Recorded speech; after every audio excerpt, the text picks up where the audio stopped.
Gary Vaynerchuk believes that nothing is more difficult than navigating your life based off of other people's opinions. That when you're 92 years old, you won't care what your aunt or brother had to say. And that once you start living the life that you want to live, you will win. So in today's video, I'm gonna give you my take on Gary V's best advice on living with judgment, beating negativity, and not living with regret. Okay, let's kick it off with rule number 1. Live your own life. There is nothing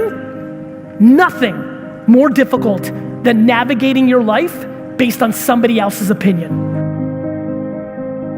You actually care about what your dad or mom or grandma or husband or wife or daughter or son is gonna say about you if you do this thing. It doesn't matter what they think. When you're 92 and you're sitting there, you're not gonna give a about what Punk Man 96 had to say, or even what your aunt had to say, who's miserable because she never got hers, so she's trying to keep you down. Negative people latch on to positive people and try to seclude them from the world because that's their energy.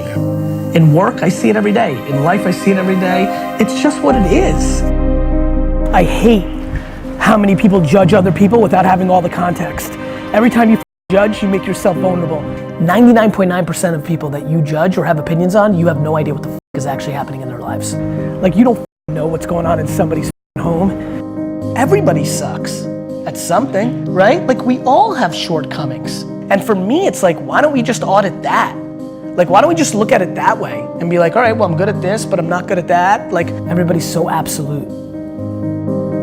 Are you really not gonna live your life based on somebody's anonymous icon feedback that you suck? They suck. Go do your thing. Don't listen to anybody but what's in your mind and your heart, and not living a life where you allow other people's judgment to dictate your behavior. You're letting your homie or your aunt or somebody else on you. It's going in your head, and now you think you're on yourself. So many of you are gonna be resentful and blame somebody else besides yourself. It's your fault that you're not doing your thing, and so the reason I think it's happening is the judgment of others. It's the same in 4th and 5th grade that we develop. This is very complicated, but unbelievably simple. You're worried about what other people think. Rule number 2, play for yourself. But who gets to be the moral compass? Yeah, whose is it, right? Like who, us two? Yeah. Like what? Like, that's what I think everybody has to ask. Like, who? Like, for me personally, it's when I go to sleep, do I feel good about myself to myself? Yeah. I'm the judge and jury, not my mom, not my wife, not my kids, and definitely not you. Me for me. That's why I loved the Rocky with Drago, right? It's a moment that stuck with me as a kid, and now, 30 years later, I understand it. When he's standing there and he's telling the Soviet government, you motherfuckers weren't in the ring. I was fighting for myself, not for you and this country. I didn't understand. I thought it's because I was born in Russia and I loved the Rocky movies. But 25 years later, somehow on during a shower or a flight, I don't remember when I understood. I'm like, that's why 13-year-old me thought that was such an important moment. I'm playing for me. I'm the judge and the jury, right? And how will I know that I'm not delusional? By how humans interact with me, right? When people say to me, well, Gary, if that's the case, how do you not become insular and delusional, and how do you know? I know by how people react. But how I make decisions is me. Also, if you want to have more confidence, check out my 254 series. It's free. The link to join is in the description below. I really think mindset is everything. And so you've got to really decide, are you going to be positive about things or negative about things? We are strong. We're really strong. We're just being sold that we're not because there's a lot of money. The reason people aren't patient is they value other people's opinions too much. Rule number 3, surround yourself with positivity. I believe one of the great ways to mix things up is what you listen to and who you surround yourself with.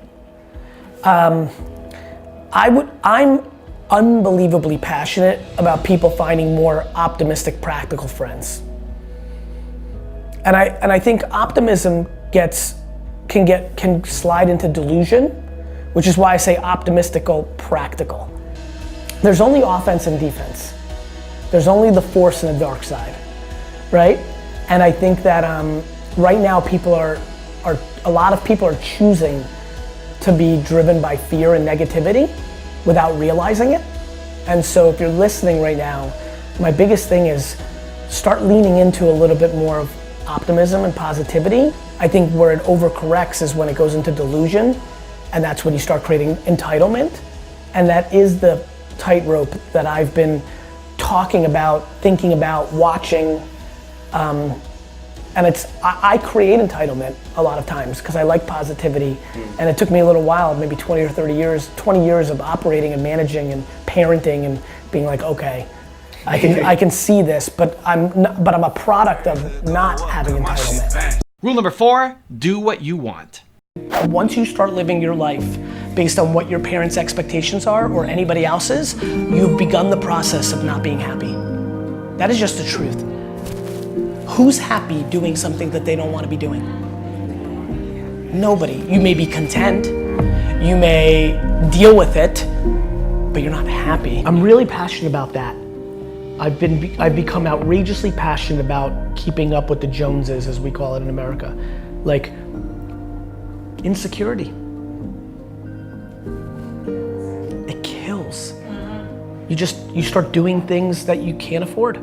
If somebody's good at something, it also means they're not good at something else. And I think most people dwell on what they're not good at, and they praise on what people are good at, and then reverse on themselves. Whereas like I'm the reverse. I think I'm great at certain things. I focus on that. I'm aware that I suck at a lot of things, but I don't put other people's strengths on a pedestal.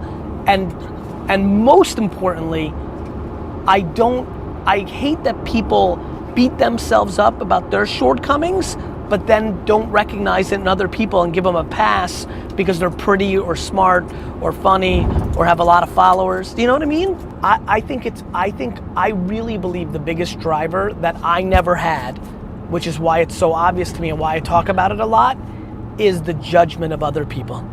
And rule number 5, the last one before a very special bonus clip, is don't listen to others. The person that you're giving it to term, not yours. The amount of giving that is being done in the world that is disguised as manipulation to get something that you want after you give is the reason that giving has cynicism around it.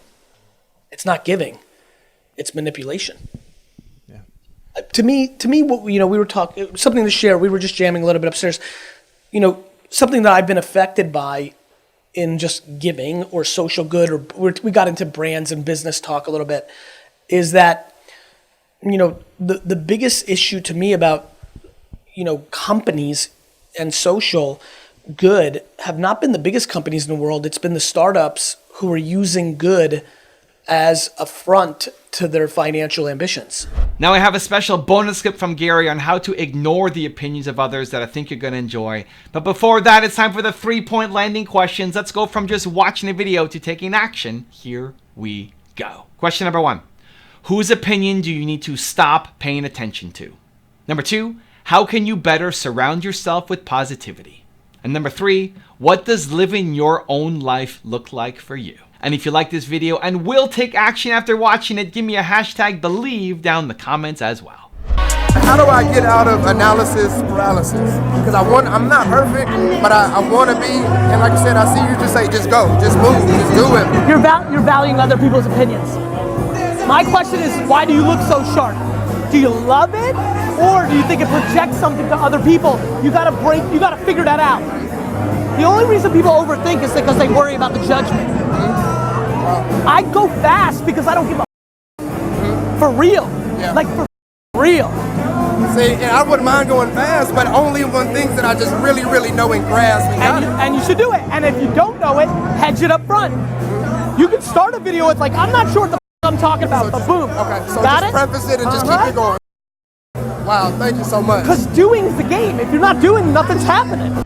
Evan, thank you so much for having a couple seconds and being able to tell the Believe Nation a little bit about Empathy Wines. It means a lot to me that you would take this valuable real estate and time on your channel to give me some love. It means a lot. It's just good karma points, and so you're awesome. Thank you. Believe Nation, if you're into wine at all, go to empathywines.com. My whole career's work was poured into producing a wine that rivaled $40 to $60 wine for 20 bucks a bottle. I'm just super excited about this subscription-based wine business. You can order 3, 6, or 12 bottles in subscription form, rosé, white, red. If you search on Instagram or Twitter, you will be blown away. People are literally like, I don't even like Gary Vee, but the wine's good. Super proud of the effort. Thanks, Evan, for the time. Wishing you guys all happy and healthy. If you want my take on Gary's top 5 secrets for success, check out the video right there next to me. I think you'll enjoy it. Continue to believe, and I'll see you there.